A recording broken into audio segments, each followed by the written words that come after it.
Look at the Democratic side for a second. Dan, check out the favorability numbers for Democratic frontrunner Hillary Clinton among some key groups here. Independents, 27% favorability. That's down 7% from June. Young voters, 18 to 34, 41% favorability, down from 46 in June. Women voters, 41% favorability, down from 52% in June.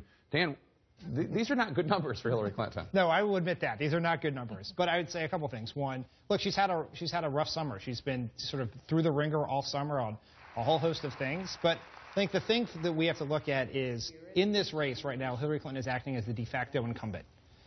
We're not testing Hillary Clinton against a specific Republican. We're testing Hillary Clinton against, as the vice president always says, don't compare me to the almighty, compare me to the alternative. Mm-hmm. And Obama had similar numbers in the summer of 2011.